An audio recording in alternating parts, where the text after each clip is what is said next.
Hi students, welcome back to shortcut. हम continue कर रहे हैं हमारा चैप्टर नंबर 2 साइंस की बुक से, क्लास 8। चैप्टर का नाम है माइक्रो ऑर्गेनिजम्स फ्रेंड एंड फू। अब माइक्रो ऑर्गेनिजम्स जो हैं वो हमारे दोस्त, हमारे मित्र भी हैं और हमारे लिए खतरनाक यानी कि हमारे दुश्मन भी हैं। उसके बारे में कुछ एग्जाम्पल्स हमने पहले देखे थे। अभी हम टॉपिक शुरू कर रहे हैं अपना increasing soil fertility. Micro organisms जो होते हैं वो एटमॉस्फेयर की नाइट्रोजन को फिक्स करके सॉइल की फर्टिलिटी बढ़ाने में भी मदद करते हैं। और ये जो माइक्रोब्स हैं ये नाइट्रोजन फिक्सिंग का काम करते हैं, इसीलिए इनको नाम दिया गया है नाइट्रोजन फिक्सर्स। अब यहाँ पर एक पिक्चर भी देख रहे हैं हम, these are the nitrogen fixing cyanobacteria, जिसको हम ब्लू ग्रीन एल्गे भी कहते हैं। अब अगला टॉपिक है हमारा क्लीनिंग द एनवायरनमेंट। बूजो और बहेली जो है वो देख रहे हैं, वो बता रहे हैं कि हमने अपने गार्डनर के साथ मिलकर कुछ प्लांट का वेस्ट, प्लांट वेस्ट, वेजिटेबल्स और फ्रूट्स यानी कि इनके छिलके वगैरह वेस्ट जो होता है वो हमने इकट्ठा किया और फिर एक गड्ढे में डाल दिया, और कुछ समय के बाद वो वहाँ पे सड़ गया और मैन्योर में बदल गया। किस में बदल गया? वो मैन्योर में यानी कि खाद में बदल गया। अब वो पूछ रहे हैं कि ऐसा कैसे होता है। Do you find any difference in the content of the two pots? If so what is the difference? अब यहाँ पर दो पॉट लिए गए हैं ए और बी नाम से। एक के अंदर प्लांट वेस्ट है और जैसे कि things like polythene bags, empty glass bottles and broken plastic toys in pot B. अब पॉट ए दो बर्तन लिए हमने या दो बीकर लिए, दो ऐसे। एक के अंदर हमने प्लांट के वेस्ट डाले यानी कि सब्जियों के छिलके विलके ऐसी चीज़ें होती हैं जो, और एक के अंदर हमने डाले क्या? कांच की बोतलें, पॉलीथीन एट्सेट्रा। तो 3-4 हफ्ते के बाद उसको देखा गया, पोट को खोल के देखा गया, तो आपको क्या डिफरेंस लगेगा? ऑब्वियसली जो कांच, प्लास्टिक की पन्नियाँ वगैरह है, वो जो पॉट है उसके अंदर से वो वैसे का वैसा ही बाहर आ जाएगा। लेकिन जहाँ पर प्लांट वेस्ट थे, जहाँ पर प्लांट्स का वेस्ट पड़ा हुआ था, वो पूरे तरीके से सड़ चुका होगा। So the plant waste has been converted into manure by the action of micro organisms. अब जो प्लांट्स का वेस्ट था वो किस में बदल गया है? वो बदल गया है मैन्योर में। किसकी वजह से? माइक्रो ऑर्गेनिजम्स की वजह से। The nutrients released in this process can be used by the plants again. अब यहाँ पर ये जो सड़न के कारण, जो पौधे सड़ने के कारण जो चीज़ें बाहर निकली, वो सब दोबारा प्लांट्स यूज़ करते हैं। यानी कि इसको मैन्योर को हम खेत में डाल देंगे तो इनसे फिर से प्लांट्स को पोषक तत्व मिलेंगे। Did you notice that in pot B? Pot B के अंदर क्या होगा? उसके अंदर कुछ भी नहीं होगा। तो वहाँ पर माइक्रो ऑर्गेनिजम्स जो हैं वो बिल्कुल भी कांच और पॉलीथीन से रिएक्ट नहीं कर पाएंगे। इससे कांच और वो सब चीज़ें वैसे की वैसी ही रहेंगी। You often see large amount of dead organic matter in the form of decaying plants and sometimes dead animals on the ground. You find they disappear. जैसे कि मैंने आपको पिछले वीडियो में बताया था, आपने कभी कभी देखा होगा कि कचरा है बहुत सारा, मतलब पेड़ पौधों के जो टुकड़े हैं उनके कहें तो हम लोग पत्ते वगैरह हैं, या फिर सब्जियों के छिलके हम लोग बाहर फेंक देते हैं, या फिर कभी किसी एनिमल की डेड बॉडी जो रहती है वो पड़ी है, लेकिन कुछ समय के बाद जब आप वहाँ से गुजरेंगे तो आप देखेंगे कि वो धीरे धीरे सड़ने लगी है, वो गायब हो गई है वहाँ से, और अंत में बचेंगी तो सिर्फ हड्डियाँ बचेंगी। अब ये क्या होता है एक्चुअल में? माइक्रो ऑर्गेनिजम्स जो होते हैं, जो छोटे छोटे माइक्रो ऑर्गेनिजम्स जिनकी हम बात करते हैं माइक्रोब्स की इस चैप्टर में, वो क्या करते हैं? इस वेस्ट ऑफ प्लांट हो गया या फिर एनिमल जो है उनके ऊपर उनको डिकम्पोज कर देते हैं, वो उनके ऊपर रहते हैं और उनको खा जाते हैं, और इस तरीके से उनको सिंपल सब्सटेंस में बदल देते हैं। और ये जो सिंपल सब्सटेंसेज हैं इनको फिर से प्लांट्स और एनिमल्स यूज़ कर सकते हैं। अब आपको एक चीज़ थोड़ा सा और समझाऊँ इसके बारे में। तो देखिए, कोई भी एनिमल जब मर जाता है तो उसकी बॉडी जो है वो धीरे धीरे क्या होने लगती है? डिकम्पोज होने लगती है। डिकम्पोज होने के बाद वो जो बॉडी है वो फिर से कहाँ चली जाती है? बॉडी, वो बॉडी मिट्टी में ही मिल जाती है। कहाँ मिल जाती है? मिट्टी में ही मिल जाती है। और मिट्टी में मिल जाने से मिट्टी और उपजाऊ हो जाती है, यानी कि मिट्टी जो है वो फिर से उसकी फर्टिलिटी बढ़ जाती है। तो जब दूसरे प्लांट वहाँ पे उगते हैं वो सब जो है वो इसी पोषक तत्व को लेकर, इसी न्यूट्रिएंट्स को लेकर वो बड़े होते हैं। तो इस प्रकार से हम देख सकते हैं कि माइक्रो ऑर्गेनिजम्स जो हैं वो इन पौधों को यानी कि सड़ी हुई चीज़ों को, या फिर हम कह सकते हैं एनिमल बॉडीज़ को सड़ाने में मदद करते हैं और हमारे एनवायरनमेंट को क्लीन रखते हैं। हार्मफुल माइक्रो ऑर्गेनिज्म जो हैं वो हमारे लिए फ़ायदेमंद थे, काफ़ी हमने देखा जो अब तक, ये इवन हमने जो अभी पिछली पैराग्राफ में पढ़ा वहाँ भी हमने देखा कि वो डेड ऑर्गेनिक मैटर और एनिमल्स को सड़ाने का काम करते हैं और हमारे एनवायरनमेंट को क्लीन रखते हैं। अब माइक्रो ऑर्गेनिजम्स जो हैं वो हमारे लिए नुकसानदायक भी रहते हैं। इससे हमें बहुत सारी बीमारियाँ हो सकती हैं, हमें और इवन प्लांट्स को भी, एनिमल्स को भी, ह्यूमन बींग्स को भी, सबको बहुत बीमारियां भी इनसे हो सकती हैं। ये जो डिजीज़ कॉजिंग बैक्टीरियाज जो होते हैं, जो माइक्रो ऑर्गेनिज्म जिनसे हमको बीमारी हो सकती है, उनको क्या कहा जाता है? पैथोजेंस, यानी कि ऐसे माइक्रो ऑर्गेनिज्म जिनसे हमें बीमारी हो सकती है, हम बीमार हो सकते हैं, उनको पैथोजेंस कहा जाता है।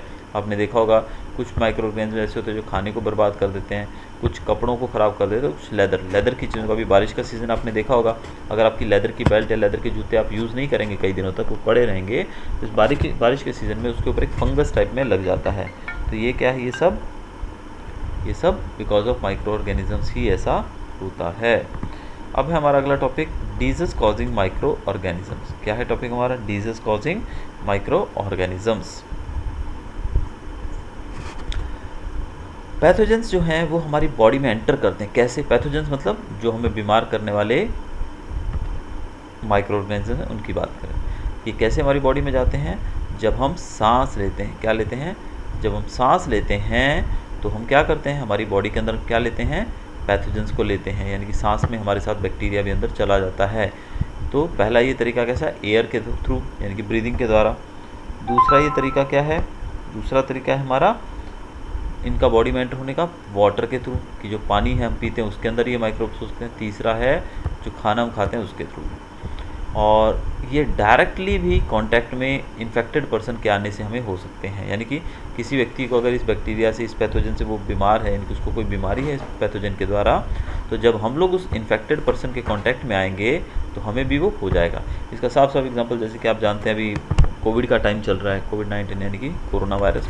ये कैसा वायरस? जब आप इन्फेक्टेड पर्सन के कांटेक्ट में आएंगे तो ये आपको भी हो जाएगा।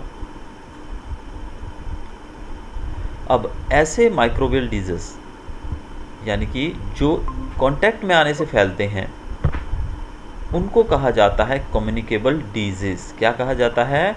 Communicable disease. किसको कहते हैं कम्युनिकेबल डिजीज? जो एक दूसरे के कांटेक्ट में आने से होता है। जैसे कि हम बात करते हैं cholera, common cold, chicken pox, tuberculosis etcetera. अब ये जो बीमारियों के आप नाम देखें, ये सब कौन से हैं? ये कम्युनिकेबल डिजीज़ है। कम्युनिकेबल का मतलब जो एक दूसरे के कांटेक्ट में आने से होते हैं। अब इसमें आप एग्जांपल के तौर पे अगर देखने जाओ तो ये है कॉमन कोल्ड, यानी कि सर्दी की बात करें। आपको पता है जब सर्दी एक बंदे को होती है तो दूसरा बंदा उसके कांटेक्ट में आता है तो सर्दी उसको भी हो जाती है। तो ये जो डिजीज़ हैं, एक कॉमन कोल्ड, किसी को सर्दी हो जाती है तो उस आदमी के हम कांटेक्ट में आते हैं तो उस सर्दी हमें भी होने का चांस रहता है। When a person suffering from common cold sneezes fine trouble, जब कोई आदमी जिसको सर्दी है वो स्नीज़ करता है, यानी कि छींकता है, तो उस समय जो छोटे छोटे पार्टिकल्स होते हैं, ड्रॉपलेट्स होते हैं, वो हवा के अंदर फैल जाते हैं। और इस तरीके से हवा के अंदर जो वायरस आ जाता है उसकी छींक के द्वारा, वो कोई आदमी, अगर हेल्दी आदमी उसके पास में खड़ा है, तो जब वो सांस लेगा तो उसकी ब्रीथ के साथ वो उसकी बॉडी में चला जाएगा और उसको भी इन्फेक्टेड कर देगा। तो ये थे हमारे कम्युनिकेबल डिजीज़। कम्युनिकेबल डिजीज़ मतलब जो इन्फेक्टेड पर्सन के कांटेक्ट में आने से फैलते हैं। अब इसके लिए हम कर क्या सकते हैं? हमें क्या करना चाहिए? पहली बात तो जब भी हमें खाना वगैरह छींकते वगैरह हैं, जब सर्दी वर्दी कुछ बीमारी हो तो दवा तो लेनी चाहिए। उसके अलावा जब हम छींकते वगैरह हैं तो हमें मुंह पे रुमाल रख के छींकना चाहिए। तो इससे क्या है कि जो ड्रॉपलेट्स हैं, जो वायरस जो है, वो माइक्रो ऑर्गेनिजम्स हवा में नहीं फैलेंगे। अब कुछ इंसेक्ट्स और एनिमल्स भी हैं जो कि कैरियर की तरह काम करते हैं। कैरियर मतलब जो सामान ले जाने वाला होता है, यानी किसी चीज़ को ले जाने वाला। तो कुछ इंसेक्ट्स भी हैं, कुछ एनिमल्स भी हैं जो कि डिजीज़ को लेकर जाते हैं एक जगह से दूसरी जगह। जैसे कि हाउस फ्लाई, मक्खी, आप जानते हो ना, मक्खी जो है वो एक तरह से करियर ही है। कैसे करियर है? क्योंकि मक्खी जो है क्या करेगी, वो कचरे के डिब्बे में, कचरे के ढेर में बैठेगी और एनिमल का एक्सक्रीटा, यानी कि जो एनिमल एक्सक्रीट गोबर वगैरह होता है उसके ऊपर बैठती है वो, और जो पैथोजेंस होते हैं, बैक्टीरिया, तो उनकी बॉडी से चिपक जाता है। और जब यही फ्लाइज, यही मक्खियाँ हमारे अनकवर्ड फूड के ऊपर बैठती हैं, किसके ऊपर? अनकवर्ड फूड, यानी कि खाना जो कि खुला पड़ा होता है उसके ऊपर ये बैठती हैं, तो क्या होता है? बीमारियां फैलने वाली हैं, क्योंकि वो पहले गोबर पे बैठी थी और बाहर गंदगी के ढेर पे बैठी थी वो मक्खी, और जो माइक्रो ऑर्गेनिजम्स थे वो उसकी बॉडी को चिपक गए थे। और जब वही आकर हमारे खाने पे बैठेगी तो ऑब्वियसली वो जो पैथोजेंस हैं, वो जो माइक्रो बैक्टीरिया है, वो फिर से हमारे खाने में मिक्स हो जाएंगे। अब जो भी उस खाने को खाएगा वो क्या हो जाएगा? सिक, यानी कि बीमार हो जाएगा। इसीलिए कहा जाता है कि फूड को हमेशा कैसे रखना चाहिए? कवर्ड रखना चाहिए। जो आप ठेले पे नाश्ता करने जाते हैं, कभी कभी आपने पानी पूरी खाई होगी, आप बहुत सारी चीज़ें खाने जाते हैं जो ठेलों पे, आप देखते हैं कि अगर वहाँ पर हाइजीन नहीं है, मक्खियाँ भिन भिन आ रही हैं, तो वो टोटली आपको बीमार करने वाला फूड है, तो इसलिए ऐसे खानों को आप अवॉइड करिए। अब एक और करियर का नाम बताया गया यहाँ पर, वो है फीमेल एनोफिलीज मॉस्किटो। ये एक मच्छर होता है जिसको हम बोलते हैं एनोफिलीज, जो कि एक फीमेल है मच्छर। एनोफिलीज नाम है इसका। ये क्या करती है, ये मलेरिया के पैरासाइट्स को लेकर जाती है, यानी कि मलेरिया जो है वो इसी मच्छर के काटने से होता है। फीमेल एडिस मॉस्किटो जो है वो डेंगू को लेकर जाती है। आपको ये याद रखने ये नाम। मलेरिया किससे होता है, एनोफिलीज मॉस्किटो से, और डेंगू किससे होता है, एडिस मॉस्किटो से। तो ये जो मच्छर हैं ये सब क्या करते हैं हमें, ये देखिए आप पिक्चर देख रहे हैं, this is the picture of female anopheles mosquito. ये एनोफिलीज मच्छर की पिक्चर है जो कि हमें मलेरिया से ग्रस्त करता है। सारे मॉस्किटो ब्रीड्स जो ब्रीड करते हैं वो पानी में करते हैं, कि जितने भी मॉस्किटोज हैं वो कहाँ पैदा होते हैं, पानी के अंदर। इसलिए हमें ध्यान रखना चाहिए कि हम कहीं भी पानी इकट्ठा ना होने दें। जैसे कि हमारे कूलर के अंदर है, कोई टायर पड़ा है, टायर के अंदर फ्लावर पॉट्स वगैरह गमलों के अंदर, तो कहीं भी पानी नहीं रहना चाहिए। अगर आप पानी नहीं रखेंगे, आजू बाजू कहीं पानी नहीं रहने देंगे, तो मॉस्किटोज़ ब्रीड नहीं कर पाएंगे और वो बिल्कुल ही ख़त्म हो जाएंगे। अब आप यहाँ पर एक लिस्ट देख रहे हैं, some common human diseases caused by micro organisms. अब यहाँ पर इसको आपको याद भी करना है। देखिए ट्यूबरक्लोसिस जो है, जिसको हम टीबी कहते हैं, ये किससे होता है, बैक्टीरिया से होता है।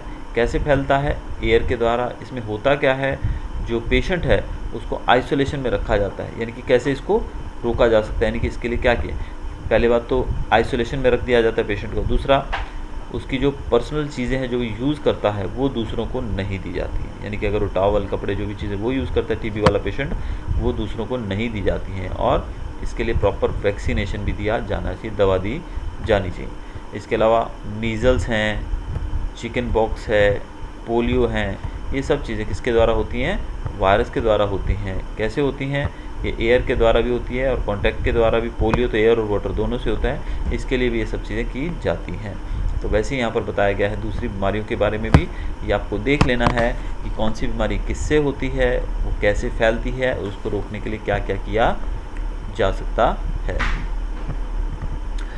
अब some of the common diseases affecting human, their mode of transmission and few general methods of prevention are shown in figure 2.1। जो हमने फिगर देखा है अभी ऊपर, इसके अंदर कुछ ह्यूमन बीमारियों के नाम हैं और उसको कैसे हम बचा सकते हैं, वो कैसे ट्रांसमिट होती हैं, एक से दूसरे में कैसे फैलती हैं, ये सब चीज़ें हमने यहाँ पर देखी हैं। Disease causing micro organisms in animal. अब हम एनिमल्स की बात करते हैं। बहुत सारे माइक्रो ऑर्गेनिजम्स हैं जो कि सिर्फ ह्यूमन्स और प्लांट्स में ही नहीं बल्कि एनिमल्स को भी बीमार करते हैं। किसको बीमार करते हो, एनिमल्स को। जैसे कि एग्जांपल दिया गया है यहाँ पर एंथ्रेक्स। क्या एग्जांपल है यहाँ पे, एंथ्रेक्स। आपने सुना है इस बीमारी का नाम, नहीं सुना होगा, लेकिन एंथ्रेक्स जो है वो एक खतरनाक बीमारी है जो कि इंसानों को भी होती है और कैटल यानी कि पशुओं को भी होती है। ये होती है बैक्टीरियम के द्वारा, यानी कि बैक्टीरिया के द्वारा। Foot and mouth disease of cattle is caused by virus. इसके अलावा जानवरों में एक और बीमारी होती है जिसको फुट एंड माउथ कहा जाता है। ये बीमारी जो है ये किसके द्वारा फैलती है, वायरसेस के द्वारा फैलती है। उसमें डालो, उसको मेरे को दे दो। आगे है disease causing micro organisms in plants. अब प्लांट्स के अंदर भी बहुत सारी बीमारियां फैलती हैं, जैसे कि आपने देखा होगा गेहूं, चावल, पोटैटो, शुगर केन, इनको भी बीमारियां लगती हैं। इसीलिए तो इनको बीमारियों से बचाने के लिए इनके ऊपर दवाइयां छिड़की जाती हैं। जब ये बीमारी लग जाती है तो फसल ख़राब हो जाती है, फसल अच्छे से नहीं उग पाती है। आपने देखा गन्ना, कभी कभी आप गन्ना खाते हो, जो शेरडी बोलते हैं जिसको गुजराती में हम, तो गन्ना जब हम खाते हैं, शुगर केन, तो कभी कभी वो अंदर से लाल रंग का निकलता है, यानी कि डार्क सा कलर होता है उसका, यानी कि वो बीमार है, यानी कि वो बीमारी वाला है, यानी ख़राब है, तो उसको हम नहीं खा सकते हैं। अब इनको कंट्रोल कैसे किया जाता है, इनको कंट्रोल किया जाता है, यानी कि जो प्लांट्स की बीमारी है उसको कंट्रोल करने के लिए कुछ केमिकल्स का यूज़ किया जाता है जिससे बैक्टीरियाज मर जाते हैं। अब यहाँ पर आप जो देख रहे हैं ये बॉक्स, इसके अंदर आप देख सकते हैं प्लांट के डिजीज़ का नाम दिया गया है। ये देखिए सिट्रस कैंकर, और ये किससे होता है, बैक्टीरिया के द्वारा होता है। फैलता कैसे है, हवा के द्वारा फैलता है। गेहूं को देखिए rust of wheat rust of wheat कहा जाता है, बीमारी का नाम है। ये फंगाई के द्वारा होता है, एयर और सीड्स में लगता है। इसके अलावा येलो वेन मोजाइक ऑफ भिंडी, जिसको हम ओकरा कहते हैं, भिंडी के, उसमें बीमारी होती है ये येलो वेन, और ये वायरस के द्वारा होती है। और इंसेक्ट्स, इसके अंदर कीड़े वगैरह आ जाते हैं। फूड पॉइजनिंग की बात करते हैं अभी। Pujo was invited by his friend to party and he ate a variety of foods. जो पूजो जो था वो अपने दोस्त के घर पार्टी पे जाता है और वहाँ पर बहुत सारी तरह तरह की वो चीज़ें खाता है, और जब वो घर पहुँचता है तो उसको वॉमिटिंग होने लगती है और फिर उसको हॉस्पिटल ले जाया जाता है। तो डॉक्टर बोलता है कि इसकी कंडीशन जो है वो ख़राब खाना खाने से, यानी कि इसको फूड पॉइजनिंग हो गया। आपने सुना होगा ये शब्द तो काफ़ी बार, फूड पॉइजनिंग। फूड पॉइजनिंग होता क्या है? फूड पॉइजनिंग, तो यहाँ पर जो बूझो था उसको फूड पॉइजनिंग हो गई थी। अब फूड पॉइजनिंग क्या होती है? फूड पॉइजनिंग होती है जब हम खराब खाना खा लेते हैं, consumption of food spoiled by some micro organisms. जब कोई माइक्रो ऑर्गेनिज्म किसी माइक्रो ऑर्गेनिज्म के द्वारा स्पॉइल्ड फूड, स्पॉइल्ड मतलब ख़राब फूड जो होता है उसको अगर हम खा लेते हैं तो फूड पॉइजनिंग हो सकती है। माइक्रो ऑर्गेनिजम्स जो कि फूड पे ग्रो करते हैं कभी कभी, वो टॉक्सिक सब्सटेंस प्रोड्यूस कर देते हैं। खाने के ऊपर ग्रो करने वाले जो माइक्रो ऑर्गेनिजम्स हैं वो कभी कभी क्या प्रोड्यूस करते हैं? Toxic substances. टॉक्सिक मतलब ऐसे सब्सटेंसेस जो काफ़ी नुकसानदायक होते हैं। इस कारण से फूड जो है क्या हो जाता है? पॉइजनस हो जाता है, जहरीला हो जाता है। इससे हमारी जो हेल्थ बिगड़ जाती है और कभी कभी तो इवन डेथ भी हो सकती है फूड पॉइजनिंग से।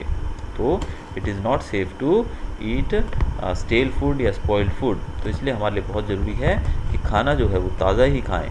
अगर कभी ज़्यादा पुराना खाना है तो उसको हमें नहीं खाना चाहिए, भले वो हम फ्रिज में ही क्यों ना रखते हों। अगला टॉपिक है हमारा फूड प्रिजर्वेशन, कि फूड को प्रिजर्व कैसे किया जा सकता है। हम अलग अलग फूड के प्रिजर्वेशन के मेथड हम चैप्टर 1 में पढ़ के आए हैं कि कैसे ग्रेन्स को प्रिजर्व किया जाता है। जैसे कि ब्रेड को अगर हम छोड़ दिया जाए, यूज़ ना करें और ऐसे ही छोड़ दें तो ब्रेड पे क्या होगा?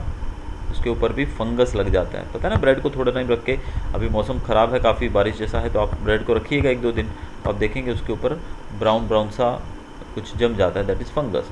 माइक्रो ऑर्गेनिजम्स जो है वो खाने को स्पॉइल कर देते हैं, और खाना जो स्पॉइल हो जाता है उसमें से गंदी स्मेल भी आने लगती है।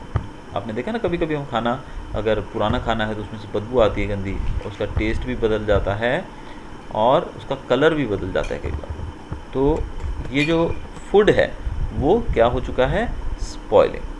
पहली bought some mangoes but she could not eat them for a few days, later she found that they were spoiled and rotten. पहली आम लेकर आई, लेकिन कुछ दिन उसने उसको खाया नहीं, फिर उसने देखा तो सब जो आम थे वो सड़ चुके थे। But she knew that the mango pickle her grand mother makes does not spoil for a long time. अब आम तो वो लाई तो 2-3-4 दिन में वो सड़ गए, लेकिन उसकी ग्रैंड मदर जो पहली की दादी माँ थी वो पिकल बनाती है। किसका पिकल? अचार, यानी कि आम का अचार बनाती है, लेकिन वो तो काफ़ी समय तक ख़राब नहीं होता है। तो कंफ्यूज है कि भी आम जल्दी ख़राब हो गए लेकिन आम का अचार ख़राब नहीं होता, ऐसा क्यों भाई? क्योंकि दादी माँ जो अचार बनाती है उसके अंदर प्रिजर्वेटिव्स डाले जाते हैं। ये प्रिजर्वेटिव्स जो हैं वो माइक्रोब्स के अटैक को रोकते हैं, इससे खाना ख़राब नहीं होता है। Similarly we keep our food in the refrigerator, low temperature inhabits the growth of microbes. अब फ्रिज में भी रखा जाता है कभी कभी तो खाना। अब केमिकल मेथड्स के बारे में देखते हैं कि कैसे इसको बचाया जा सकता है। पहली बात तो देखिए, सॉल्ट और एडिबल ऑयल, यानी कि आपने देखा ना अचार में क्या डाला जाता है? नमक और तेल डाला जाता है खाने वाला। Are the common chemicals generally use to check the growth of micro organisms. तो सॉल्ट और एडिबल ऑयल का यूज़ किया जाता है और इसीलिए इनको हम प्रिजर्वेटिव्स भी कहते हैं। प्रिजर्वेटिव्स मतलब सॉल्ट्स एंड एडिबल ऑयल जो कि माइक्रो ऑर्गेनिजम्स की ग्रोथ को बढ़ने नहीं देता है, उसको कहा जाता है preservatives. We add salt and acid preservatives to pickles. हम लोग जो अचार रहता है उसके अंदर सॉल्ट डालते हैं, एसिड प्रिजर्वेटिव्स डालते हैं ताकि उनको माइक्रोब्स के अटैक से बचाया जा सके। इसके अलावा sodium benzoate and sodium metabisulphite, इनका यूज़ किया जाता है as preservatives. These are also used in jam. इनका उपयोग जैम्स के अंदर भी किया जाता है और स्क्वैशेस के अंदर भी किया जाता है ताकि वो ख़राब ना हो। ये चीज़ आपको याद रखनी है, कौन कौन से जो ये प्रिजर्वेटिव्स हैं, सोडियम बेंजोएट और sodium metabisulphite. Preservations by common salt. Common salt से कैसे किया जाता है? देखिए, कॉमन सॉल्ट यानी कि जो नमक हम घरों में यूज़ करते हैं, ये मीट और फिश को लगा कर रख दिया जाए तो ये काफ़ी समय तक ख़राब नहीं होता है। मीट और फिश जो हैं उनको ड्राई सॉल्ट, सूखे सॉल्ट के द्वारा उसके ऊपर पैक कर दिया जाता है, यानी कि लगा दिया जाता है। इससे बैक्टीरिया की ग्रोथ बंद हो जाती है। Salting is also use to preserve amla. Salt, आंवला को भी सॉल्ट लगाया जाता है, रॉ मैंगो कच्चे आम को भी सॉल्ट लगाया जाता है, और टैमरिन, टैमरिन मतलब इमली, इमली को भी नमक लगा दिया जाता है, इससे वो ख़राब नहीं होती हैं। फिर प्रिजर्वेशन बाय शुगर, शुगर के द्वारा, देखो जैम्स, जेलीज और स्क्वैशेस जो हैं इनको शुगर लगा दी जाती है, और शुगर से क्या होता है, इसके अंदर मॉइस्चर कंटेंट जो है वो कम हो जाता है, इससे बैक्टीरिया की ग्रोथ ख़त्म हो जाती है और खाना ख़राब नहीं होता है, इनकी जैम्स वगैरह ख़राब नहीं होते हैं। आगे है preservation by oil and vinegar, oil और विनेगर के द्वारा, ऑयल का यूज़ किया जाता है, विनेगर जिसको हम सिरका बोलते हैं हिंदी में, इनका उपयोग करके भी पिकल्स यानी कि अचार वगैरह जो हैं उनके ऊपर बैक्टीरिया की ग्रोथ को रोका जाता है। Vegetables, fruits, fish and meat are often preserve by this method, इससे सब्जियां, फ्रूट्स, फिश और मीट को भी इसके द्वारा रोका जाता है स्पॉइल होने से। हीट एंड कोल्ड ट्रीटमेंट, कभी कभी गर्मी और ठंडी के द्वारा भी इन चीज़ों को रोका जा सकता है। जैसे कि आप जानते हैं कि आपकी मदर जो हैं वो दूध को क्या करती हैं, गर्म करती हैं, दूध को गर्म करने से क्या होता है, उसके अंदर जितने भी बैक्टीरिया हैं मर जाते हैं, तो बॉइलिंग के द्वारा उसको बचाया जा सकता है ख़राब होने से। इसके अलावा फ्रिज में रखा जा सकता है, आप अभी जो दूध यूज़ करते हैं आप जानते हैं ना, जो अमूल का दूध लेके आते हैं आप मार्केट से, वो कहाँ रखा होता है, रेफ्रिजरेटर के अंदर, फ्रिज के अंदर रहता है काफ़ी ठंडे टेम्परेचर पे, तो ठंडा होने की वजह से माइक्रो ऑर्गेनिजम्स वहाँ पे नहीं उग पाते हैं, और बॉईल कर देंगे तो भी उसको बचाया जा सकता है। Why does the milk that comes in packet not spoil, packet में आने वाला जो दूध है वो ख़राब क्यों नहीं होता है। माँ ने कहा कि ये मिल्क पेस्चराइज्ड होता है। अब पेस्चराइजेशन क्या है, pasteurised milk can be consumed without boiling as it is free from harmful microbes, pasteurised milk जो होता है ना वो बिना बॉईल के भी पिया जा सकता है, क्योंकि ये हार्मफुल माइक्रोब्स नहीं होते हैं इसके अंदर। The milk is heated to about 72 degree for 15 to 30 seconds. अब जो पेस्चराइज्ड मिल्क जो होता है उसको 70 डिग्री के ऊपर, क्या टेम्परेचर, 70 डिग्री के ऊपर 15 से 30 सेकेंड तक बॉईल किया जाता है, and then suddenly chilled and stored, फिर उसको एकदम से ठंडा किया जाता है और स्टोर कर दिया जाता है। देखिए आप किसी भी चीज़ को गर्म करोगे तो उसको ठंडा होने में थोड़ा समय लगेगा, लेकिन ये क्या है, फैक्ट्रीज़ के अंदर, इंडस्ट्रीज़ के अंदर जो क्या होता है, सबसे पहले फटाफट से इसको गर्म किया जाता है 70 डिग्री पे, फिर इसको तुरंत ठंडा कर दिया जाता है। ऐसा करने से माइक्रोबियल ग्रोथ जो होती है वो बंद हो जाती है, कि वहाँ पर बैक्टीरिया नहीं उग पाते हैं। इस प्रोसेस को कहते हैं पेस्चराइजेशन। इसको ढूंढा था लुईस पास्चर ने, इसीलिए इसका नाम पेस्चराइजेशन है। इसको ढूंढा किसने था, लुईस पास्चर ने, इसीलिए इसको कहा जाता है पेस्चराइजेशन। स्टोरेज एंड पैकिंग की बात करते हैं। आजकल आप देखते हैं ड्राई फ्रूट्स, वेजिटेबल्स, ये सब चीज़ें सील्ड एयर टाइट कंटेनर में पैक होकर बेची जाती हैं। अब जब सील्ड, आप जानते हैं ना एयर टाइट कंटेनर आ गए हैं, तो एयर टाइट कंटेनर का मतलब होता है जिसके अंदर हवा नहीं जा सकती है। जब हवा नहीं जाएगी तो माइक्रोब्स का अटैक भी नहीं हो पाएगा खाने के ऊपर, इसलिए एयर टाइट पैक्स के अंदर सब चीज़ों को रखा जाता है। अगला है हमारा नाइट्रोजन फिक्सेशन। आपको मैंने बताया था पहले ही राइजोबियम के बारे में, जो कि एक बैक्टीरिया है जो कि नाइट्रोजन फिक्सेशन का काम करता है। कहाँ होता है ये लेग्यूमिनस प्लांट्स की जड़ों में होता है। लेग्यूमिनस प्लांट मतलब खासकर मटर जैसे पौधे, जो कि पल्सेस जिसको कहा जाता है।